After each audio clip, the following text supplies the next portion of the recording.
Dumalo sa Youth Summit ng isang religious group si Pangulong Noynoy Aquino kaninang umaga.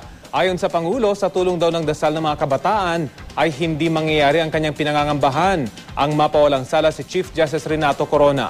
May ulat on the spot si Teresa Andrada. Teresa? Rafi Delubio, ganito isinalarawan ni Pangulong Noynoy Aquino ang mangyayari sakaling akwita lang hatol kay Chief Justice Renato Corona mamaya. Sa kanyang talumpati sa Youth Summit ng Jesus Lord Movement kanina, nagbiro ang Pangulo na ayaw na sana niyang umalis dahil sa mainit na pagtanggap ng mga kabataan sa kanya. Yun nga lang daw ay may kailangan pa siyang panuorin mamaya. Hirit ng Pangulo, mahirap na raw umabsent dahil baka may milagrong mangyari.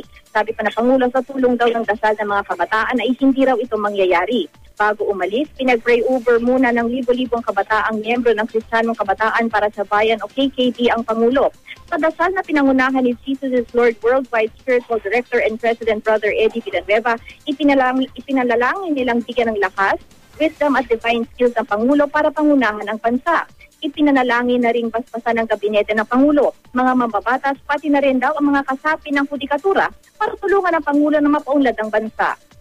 Kasi kapansin-pansin na kasama sa mga dumalo sa Youth Summit ang ilang miyembro ng prosecution gaya ni na Congressman Ray Umali, Marlene Agabas, Sherwin Tugna, pati na rin si Deputy Speaker Erin Tanyada. At yan muna ang pinakahuling balita mula dito sa Quezon City. Rafi? Maraming salamat, Teresa Andrada.